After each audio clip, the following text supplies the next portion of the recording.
ये कहानी Bollywood silver screen की तरफ से ग्रेट एक्टर इरफान खान के लिए एक ट्रिब्यूट है। ये उनकी आखिरी हॉलीवुड मूवी थी। इस फिल्म में उन्होंने लीड रोल निभाया था और इस फिल्म का नाम है पजल। ये फिल्म शुरू होती है एक लेडी से जिसका नाम एग्निस है। ये एक हाउसवाइफ है जो अपने पति लुई और अपने 2 बच्चों जिग्गी और गेब के साथ रहती है। एग्निस का पूरा समय अपने घर की देखभाल में चला जाता है। उसकी पूरी जिंदगी उसका घर है। उसे किसी चीज का कोई शौक नहीं होता, यहाँ तक कि वो एक स्मार्टफोन भी यूज नहीं करती। एग्निस के बर्थडे पर उसे बहुत सारे गिफ्ट्स मिलते हैं जिसमें एक स्मार्टफोन भी होता है, लेकिन एग्निस उसे चलाने में इंटरेस्टेड नहीं है। वो अपने बेटे को बोलती है कि इस फोन को तुम रख लो, मुझे इसकी जरूरत नहीं है। लेकिन उसकी फैमिली चाहती है कि वो इस फोन को यूज करे, वो दुनिया के साथ चले। एग्निस उस फोन को रख लेती है। अब एग्निस को जो बहुत सारे गिफ्ट्स मिले होते हैं, इसमें एक पजल गेम भी होती है और इसमें 1000 पीसेस होते हैं और ये गिफ्ट एग्निस को सबसे पसंद आता है। और जब घर पर कोई नहीं होता तो एग्निस उस पजल को सुलझा देती है। वो चंद ही मिनटों में उस पूरे पजल को सॉल्व कर देती है, जो कि इतना आसान नहीं होता।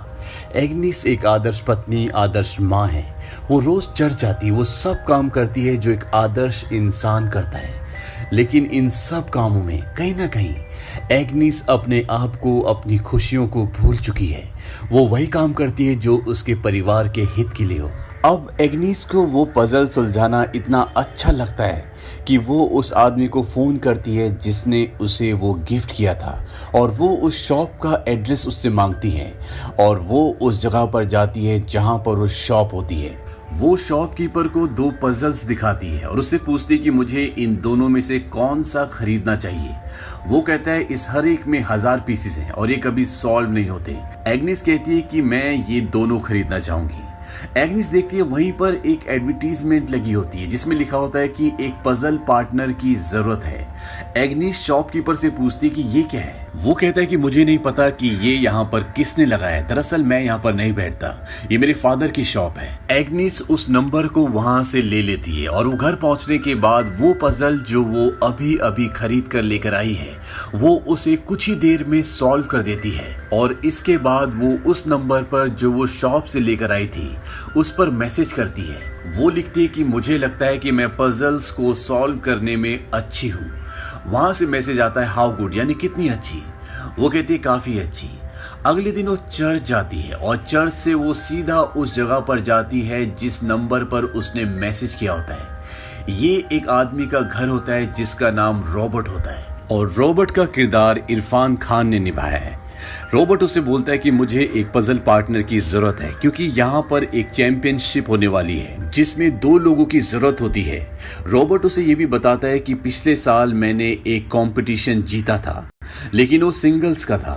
एग्निस रॉबर्ट से पूछती कि आपके पार्टनर का क्या हुआ।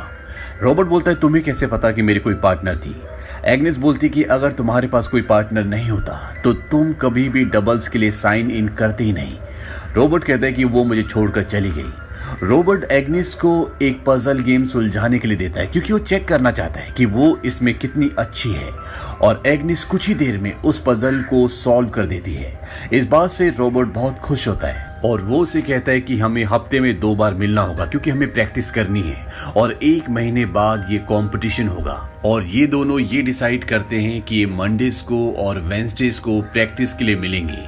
एग्निस उससे पूछती है कि तुम्हारी पार्टनर तुम्हें छोड़कर क्यों चली गई। रॉबर्ट उसे बताता है कि दरअसल वो मेरी पत्नी थी, एक दिन वो बिना कुछ कहे यहाँ से चली गई। एग्निस पूछती है क्या वो पजल में बहुत अच्छी थी। रॉबर्ट बोलता है कि वो तुम्हारी जैसी नहीं थी, तुम बहुत ही बेहतरीन हो। एग्निस घर आ जाती है और घर आकर वो अपने परिवार को कहती है कि उसकी आंट के पैर में फ्रैक्चर हो गया है, इसीलिए हफ्ते में 2 बार उसे अपनी आंट के घर पर उसकी मदद करने के लिए जाना होगा। और ऐसा उसे कम से कम 1 महीने तक करना होगा। एग्नेस अपनी आंट की मदद का बहाना इसलिए करती है क्योंकि वो जानती है कि अगर वो ये कहेगी कि उसे पजल प्रैक्टिस करने के लिए किसी के साथ जाना है, किसी से मिलना है, तो उसका पति उसे कभी भी इस चीज के लिए अलाउ नहीं करेगा। हालांकि ये कहने के बाद भी उसे उसका पति लुई अलाउ नहीं करता। वो कहता है कि वो तुम्हारा इस्तेमाल कर रही है, उनका अपना परिवार भी है, तुम्हें अपना ध्यान देना चाहिए, और वैसे भी गराज में इनवॉइस का बहुत सारा काम है, तुम उस काम में मेरी मदद कर सकती हो। एग्नेस बोलती है कि ठीक है, मैं उन्हें फोन करके बोल दूंगी कि मैं हफ्ते में 2 दिन नहीं आ सकती। लुई कहता है कि 1 दिन भी नहीं। एग्नेस कहती है ठीक है, लेकिन वो ये कहने के बाद भी फिर दोबारा रोबोट से मिलने के लिए जाती है क्योंकि उसे पजल सुलझाना, रोबोट की बातें सुनना, ये सब अच्छा लग रहा होता है और साथ ही साथ ये उसके जीवन में एक नया बदलाव होता है। रोबोट एक इन्वेंटर है, इसीलिए उसे काम करने की कोई जरूरत नहीं होती, वो बहुत पैसे वाला होता है। रोबोट जब एग्नेस से दूसरी बार मिलता है तो वो उसे बताता है कि तुम कंफर्टेबल नहीं रहती। वो कहते कि हाँ, मैं कंफर्टेबल नहीं रह पाती क्योंकि शायद मेरा दिमाग कहीं और ही रहता है। रोबोट उसे बताता है कि तुम्हारे पास कोई भी ऐसा काम नहीं है जिसे करने में तुम अपना दिमाग इस्तेमाल करो, या कोई भी ऐसा इंसान नहीं है जिससे तुम अपने दिल की बात कर सको, और इसीलिए आप घबराते हो और अपने दिमाग को बेकार के कामों में उलझा के रखते हो। पजल सॉल्व करना आपके लिए एक बेकार का काम है, लेकिन इस काम में आपके जो रिजल्ट्स हैं वो बहुत ही कमाल के हैं, और अगर आपने अपने आप को थोड़ा सा और पॉलिश कर लिया तो हम ये कंपटीशन जीत जाएंगे, और इसके बाद हमें बेल्जियम जाने का मौका मिलेगा जहां पर world jigsaw puzzle federation competition होगा। एग्नेस रोबोट की सारी बातें समझ जाती है। दरअसल एग्नेस एक परिवार में रहने के बाद भी अकेली है, उसके पास ऐसा कोई भी काम नहीं होता जो वो अपनी मर्जी से करती हो, वो सिर्फ दूसरों के लिए जीती है। अब एग्नेस यहाँ से सीधा अपने पति के गैराज में जाती है जहाँ पर उसके पति के साथ उसका बेटा जिगी भी काम करता है। वहाँ पर जिगी अपनी मॉम को बताता है कि मुझे इस काम में बिल्कुल भी इंटरेस्ट नहीं है, मुझे ऐसा लगता है कि ये काम डैड ने मुझे भीख में दिया है और मैं इस काम को बिल्कुल भी नहीं करना चाहता। मैं कुकिंग करना चाहता हूँ, जब मैं घर पर अकेला होता हूँ तो मैं कुकिंग शो देखता हूँ। मैं वो काम करना चाहता हूँ जो आप करती हैं, ना कि वो जो कि डैड करते हैं। एग्नेस बोलती कि मैं तो ऐसा कुछ भी खास नहीं करती। जिगी बोलता है कि आप मजाक कर रही हैं, आप एक साथ कई काम करती हैं और आप अपने हर काम में बहुत बेहतरीन हैं। ये सुनने के बाद एग्नेस को खुशी होती है। वहीं दूसरी तरफ रॉबर्ट का जिंदगी जीने का तरीका बिल्कुल अलग होता है। वो वही काम करता है जो उसे अच्छा लगता है, वो दुनिया के पीछे, भीड़ के पीछे नहीं जाता। रॉबर्ट एग्नेस को बताता है कि उसे बच्चे पसंद नहीं है, इसीलिए कभी उसने फैमिली प्लानिंग नहीं की। रॉबर्ट कहता है कि बच्चे सिर्फ उन्हीं की होनी चाहिए जिन्हें बच्चों से प्यार है, जो बच्चों को सच में पाल सकते हैं। आजकल लोग फैशन के लिए बच्चे पैदा करते हैं, और वो उसे ये भी बताता है कि जो पहले उसकी पजल पार्टनर थी, दरअसल वो उसकी पत्नी थी जो उसे अब छोड़कर जा चुकी है। रॉबर्ट उसे कहता है कि हो सकता है कि तुम्हें मेरी बातें अजीब लगे। वो कहती है कि नहीं, तुम्हारी बातें अजीब नहीं है, थोड़ी सी अलग है, उन सब से अलग जिन सब को मैं जानती हूँ। इसके बाद एग्नेस घर आ जाती है। घर आने के बाद वो देखती है कि उसके पति की बहन भी वहाँ पर होती है। दरअसल आज एग्नेस को एक मीटिंग में जाना था जो भूल चुकी होती है, और ऐसा एग्नेस ने पहली बार किया होता है। एग्नेस कहती है कि मैं अपनी आंट के घर पर गई थी क्योंकि उनके पैर में चोट लगी हुई है। हालांकि वो झूठ बोलती है, लेकिन ये झूठ भी उसके पति लुई के लिए झूठी है, क्योंकि उसने लुई से पहले ये कहा था कि वो अपनी आंट के यहाँ पर नहीं जाएगी। इस बात से उन दोनों के बीच में थोड़ी सी आर्गुमेंट्स होती है। एग्नेस इसके बाद बाहर जाती है जहां पर उसका बड़ा बेटा जिगी भी होता है। जिगी को दरअसल एग्नेस ने फोन करके ये बोला था कि वो चर्च की किसी मीटिंग में है, और घर आने के बाद वो ये बोलती है कि वो अपनी आंट के पास गई थी। जिगी बोलता है मॉम, मुझे कुछ नहीं जानना, बस मैं ये चाहता हूँ कि आप खुश रहें। जिगी अपनी मॉम से ये भी बोलता है कि आपने डैड को डाइवोर्स क्यों नहीं दिया, मैंने आपको उनके साथ कभी भी खुश नहीं देखा। उसकी मॉम कहती है कि माँ और बेटे के बीच में ऐसी बातें नहीं होनी चाहिए।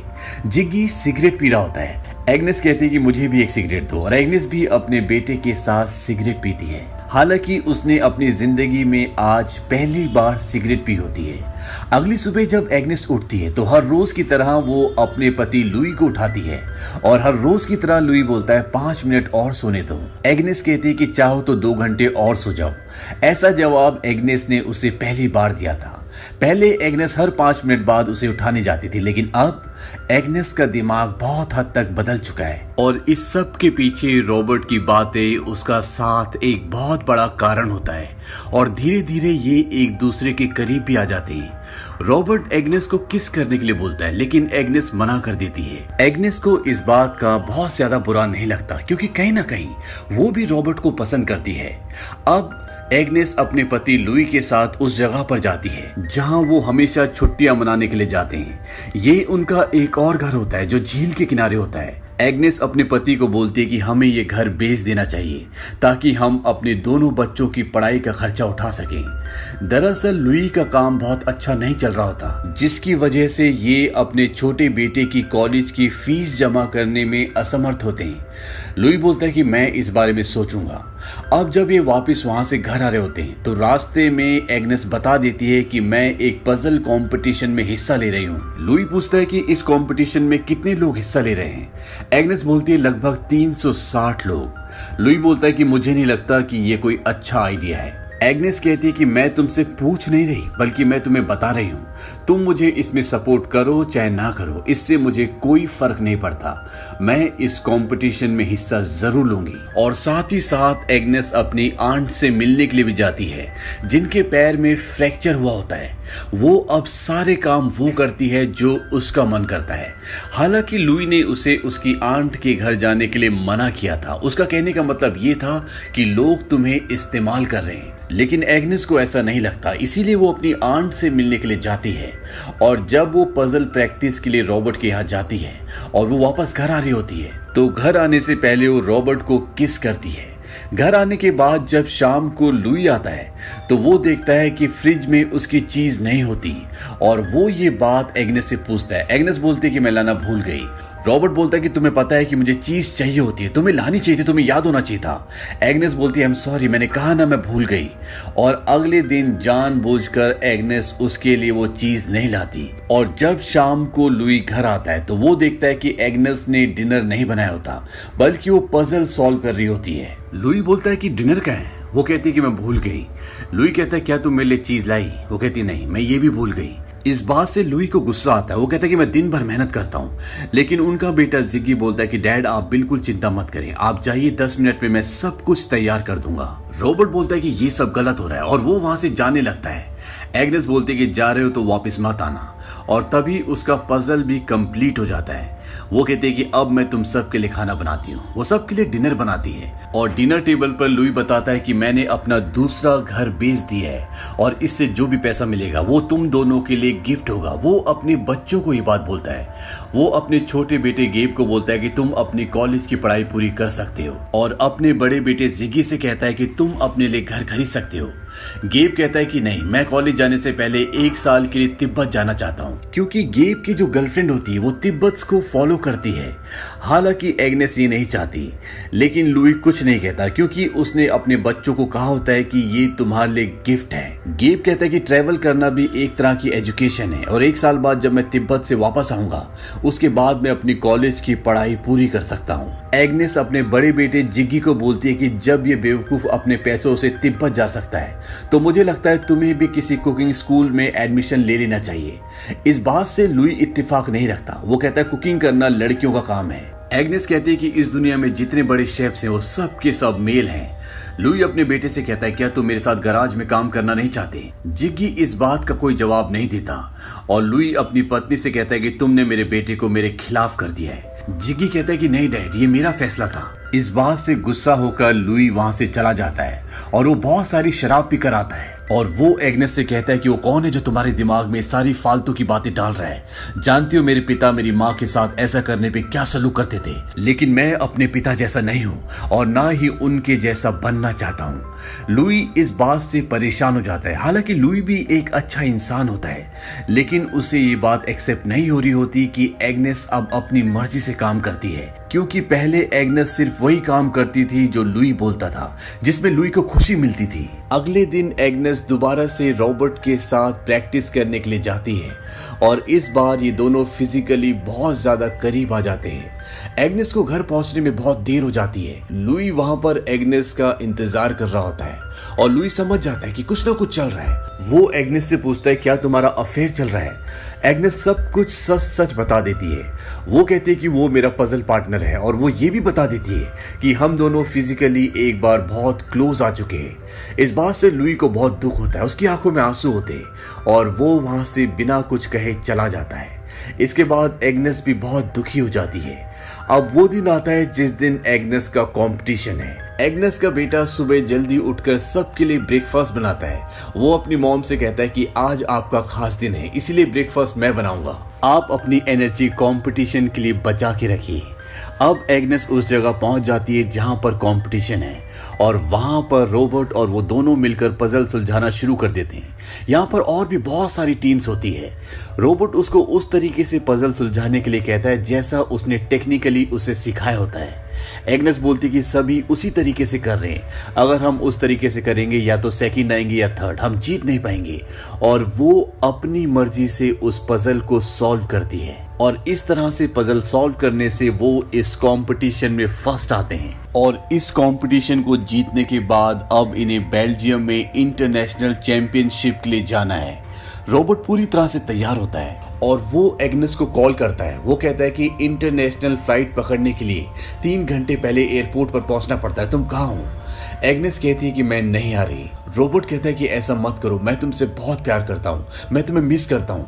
एग्नेस कहती है कि मैं भी तुम्हें बहुत प्यार करती हूँ लेकिन मैं नहीं आ सकती। और ये कहकर वो फोन को डिस्कनेक्ट कर देती है और अंत में ये दिखाया जाता है कि वो अपना बैग लेकर कनाडा मॉन्ट्रियल जा रही है।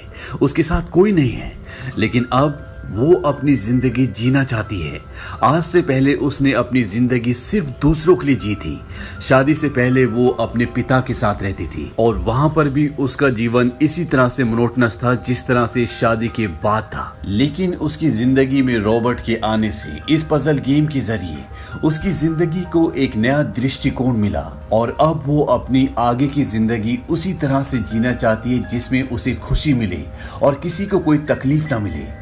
इस पूरे पजल गेम ने उसकी जिंदगी के सारे पजल्स को सुलझा दिया है। बेसिकली इस कहानी में हमें ये समझाने की कोशिश की गई है कि हमें अपनी मर्जी से अपनी शर्तों पर जीना चाहिए। जब आप अपने आप से प्यार करते हैं, आपका मन खुश होता है, आपको आजादी का एहसास होता है, तो आप दूसरों की जिंदगी में भी एक अहम रोल अदा करते हैं। जिस तरह से रॉबर्ट ने एग्नेस की जिंदगी में एक अहम रोल अदा किया था जिसकी वजह से एग्नेस का पूरा जीवन बदल गया।